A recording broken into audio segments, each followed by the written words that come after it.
Teens, jumpa kembali dalam acara TFC. Kali ini kita akan menyimak tulisan dari Ibu Elidia Praptanti dalam buku Renungan Teens for Christ dengan judul Hidup Benar di Zaman Edan. Berdasarkan Kejadian 6 ayat 9-11 bersama saya, Natasha Ingrid Hefleman. Tapi sebelum itu mari kita berdoa. Allah yang baik, kami bersyukur untuk kesempatan yang boleh Engkau berikan kepada kami.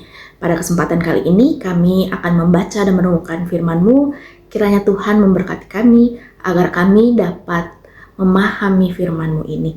Di dalam nama-Mu kami berdoa dan mengucap syukur. Amin. Yang menjadi pusat perenungan kita adalah Kejadian 6 ayat 9. Saya akan bacakan untuk kita semua. Nuh adalah seorang yang benar dan tidak bercela di antara orang-orang sezamannya, dan ia hidup bergaul dengan Allah. Kita hidup di tengah dunia yang sering terasa edan. Edan ini berarti kebohongan dianggap biasa, kecurangan ditoleransi, dan hal yang salah justru kerap dianggap keren.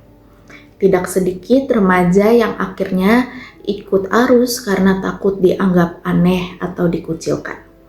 Muncul pertanyaan dalam hati, apakah mungkin tetap hidup benar ketika dosa merajalela di sekitar kita?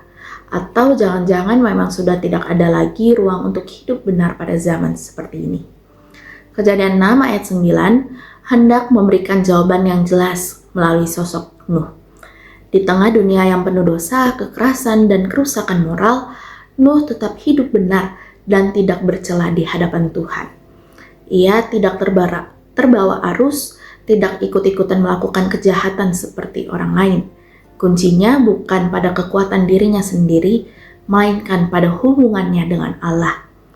Alkitab mencatat bahwa Nuh hidup bergaul dengan Allah. Ia memelihara relasi yang dekat dengan Tuhan.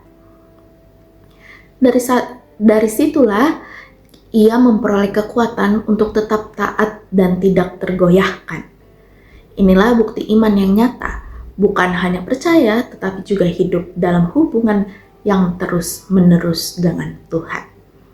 Teens, kisah Nuh memberi tantangan sekaligus harapan bagi kita.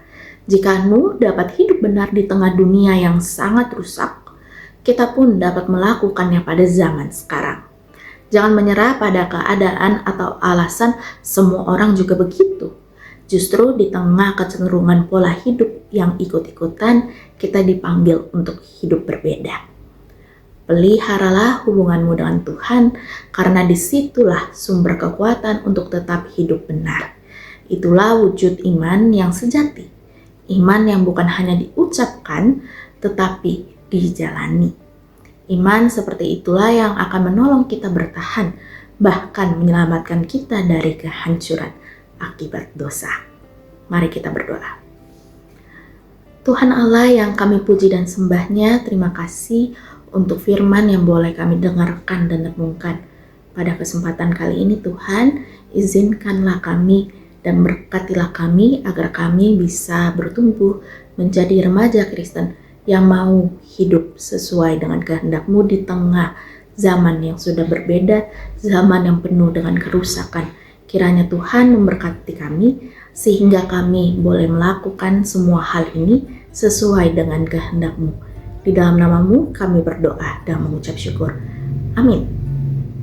Demikian renungan kita hari ini. Jangan lupa untuk subscribe, like, dan share kepada yang lain. Tuhan memberkati kita semua. Dadah!